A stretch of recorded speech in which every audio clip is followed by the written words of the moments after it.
Shavua Tov Rabotai, we are continuing with our Mishna Yomi, Masechet Terumot. We are up to Perek Aleph, Mishnah Vav. Today's Mishnah should be Le'nushmat, Neria ben Svetlana, Aran Bai, Menuchato B'Gan Eden, Amen. The first Mishnah of this chapter listed 5 types of people who they lack the legal ability to separate Terumah, meaning if they designated produce as Terumah, it would not become Terumah, it would be invalid separation. Today's Mishnah is going to list 5 types of people who are forbidden to separate Terumah in the first place, but if they did, the Terumah separation is valid after the fact, b'diavad.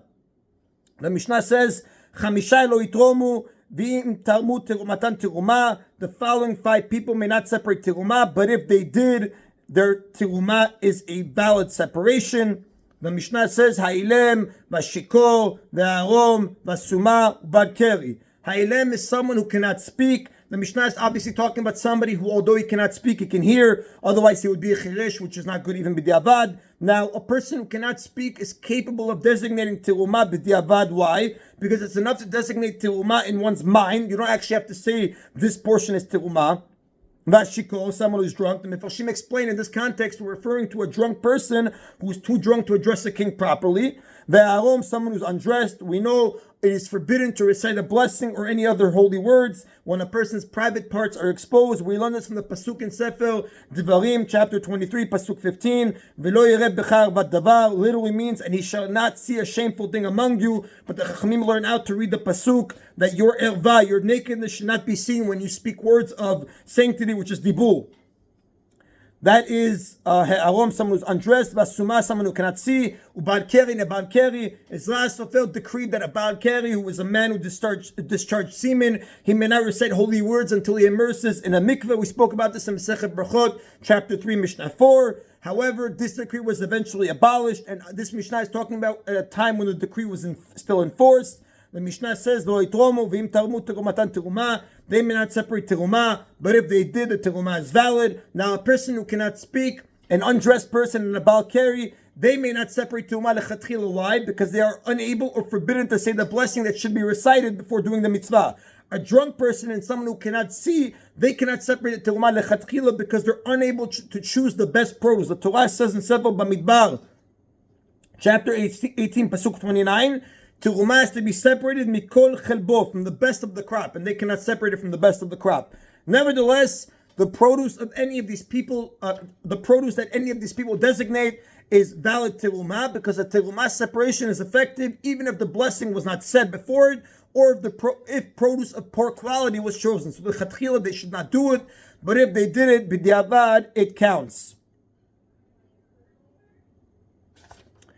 Now, the Rab does point out to us, why does the Mishnah say Chamisha lo yitromu instead of saying ve'elu lo yitromu? Why does it specifically say the number 5? It could have said these following people shouldn't. Why did it say 5? It said 5 to exclude the opinion of Rabbi Yehuda, who said if a child separates terumah, it's a valid terumah. That we spoke about earlier in Mishnah Gimel.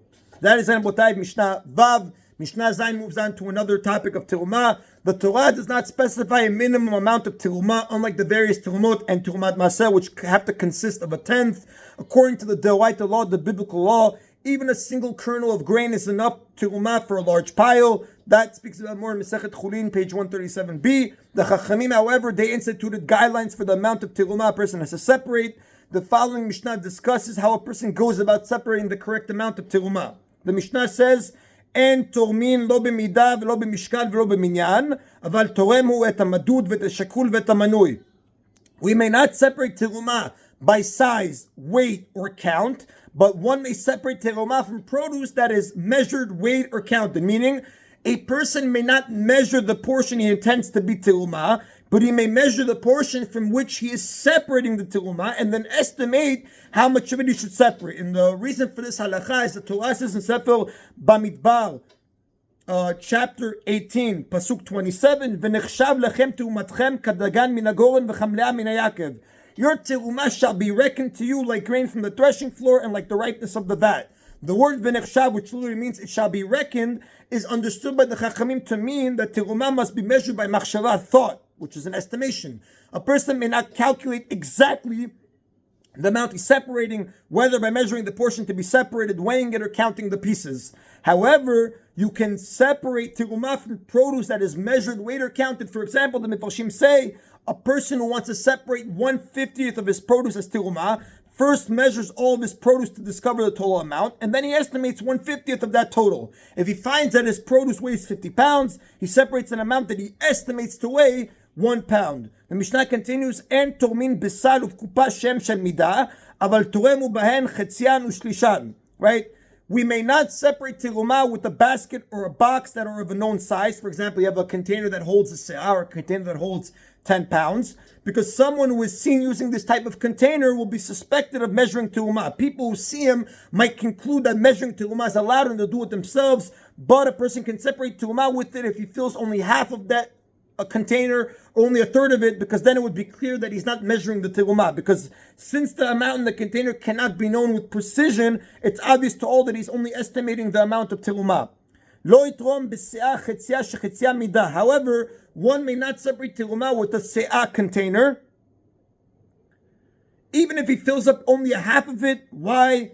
Because half of a se'ah container is an exact measure. Basically, what the Mefarshim explained the Mishnah here, that a person